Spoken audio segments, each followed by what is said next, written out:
देखिए रूपक अलंकार के बारे में परिभाषा लिखेंगे आप, जहाँ पर उपमेय पर उपमान का भेद रहित आरोप होता है, अर्थात उपमेय में उपमान का अभेद आरोप होता है, वहाँ पर रूपक अलंकार होता है। इसे ऐसे भी कह सकते हैं कि जहाँ पर या जिन पंक्तियों में उपमेय और उपमान में कोई अंतर करना कठिन हो, वहाँ पर रूपक अलंकार होता है। उदाहरण से समझें। पहला एग्जाम्पल देखिए, चरण कमल बंदो हरिराई। चरण कमल, अब यहाँ पर देखिए, पहले तो इसका अर्थ आप लीजिए, उसके बाद आप देखिए कि कैसे इसमें रूपक अलंकार हो रहा है। मैं उनके चरण कमलों की वंदना करता हूँ। हरिराई, मैं ईश्वर के चरण कमलों की वंदना करता हूँ। अब यहाँ पर हमने ये चरण को उपमेय माने और कमल को उपमान माने, या हम कमल को उपमेय माने और चरण को उपमान माने, दोनों में ये भेद करना कठिन है। इसीलिए यहाँ पर रूपक अलंकार का प्रयोग हुआ है। ये स्पष्ट हो जाता है कि यहाँ पर रूपक अलंकार है। तो आप देखिए, इसको आप ऐसे भी कह सकते हैं, मैं उनके चरण रूपी कमलों की वंदना करता हूँ, या मैं ईश्वर के कमल रूपी चरणों की वंदना करता हूँ।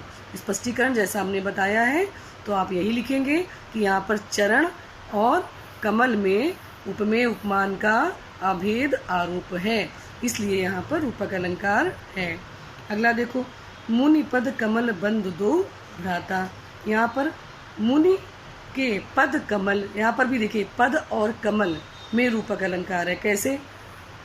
पद और कमल में क्या उपमेय है, क्या उपमान है, ये पता लगाना मुश्किल है। उपमेय पर उपमान का भेद रहित आरोप है। उपमेय और उपमान में अंतर समझ में नहीं आ रहा है, इसलिए यहाँ पर रूपक अलंकार है। मुनि पद कमल बंद दो भ्राता। मुनि के पद कमलों को बंद कर, यानी मुनि के पद कमलों को प्रणाम करके दोनों भाई आगे बढ़ते हैं।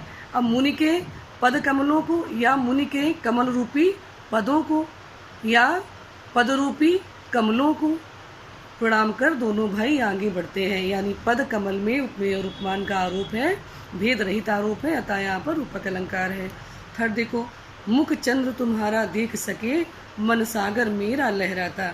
ये लाइन देखिए, मुख चंद्र और मन सागर, इन दोनों में रूपक अलंकार है, यानी मुख चंद्रमा के समान, मुख रूपी चंद्रमा देख करके मेरे मन रूपी सागर लहरा रहा है। तुम्हारे मुख रूपी चंद्रमा को देख करके मेरा मन रूपी सागर लहरा रहा है, या चंद्र रूपी मुख को देखकर मेरा सागर रूपी मन लहरा रहा है, यानी मुख चंद्र और मन सागर में उपमेय पर उपमान का अभेद आरोप है, अतः यहाँ पर रूपक अलंकार है।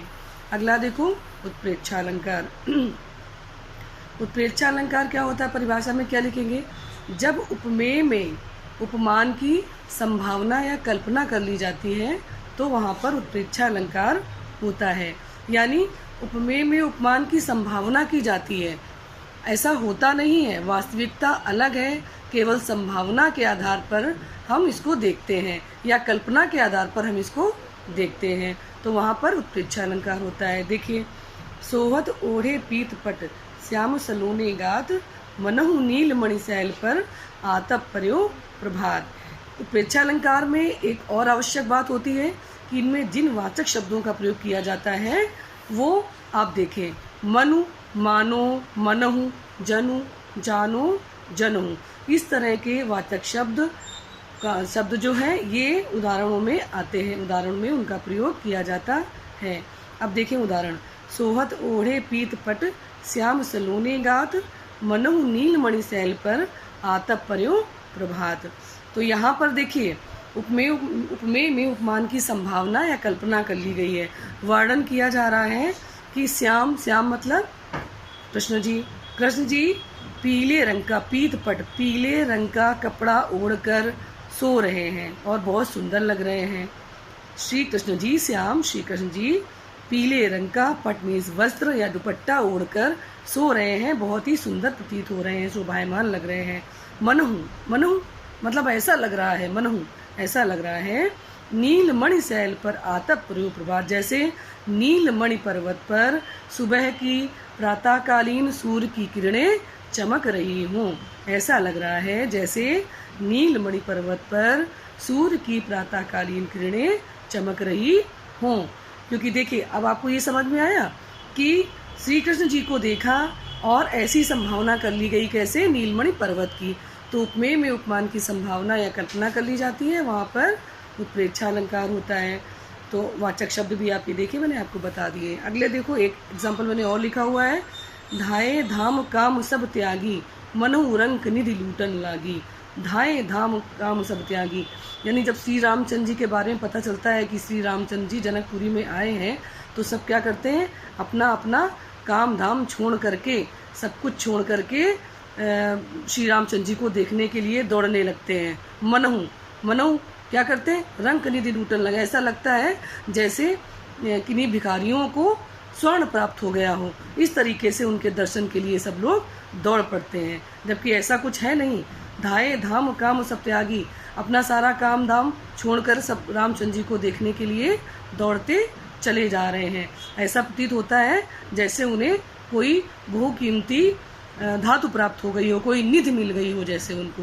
तो यहाँ पर भी देखिए मनहु लगा हुआ है, जो कि ये वाचक शब्द है, और बात की जा रही है रामचंद्र जी है और रामचंद्र जी के बारे में। लेकिन यहाँ पर ये कहा जा रहा है कि उपमेय में उपमान की संभावना, यानी यहाँ पर क्या दिखाया गया है कि रंक निधि, जैसे किसी गरीब को, भिखारी को कोई निधि प्राप्त हो जाए, तो यहाँ पर आपका उत्प्रेक्षा अलंकार है। इसी तरीके के अन्य उदाहरण भी हैं।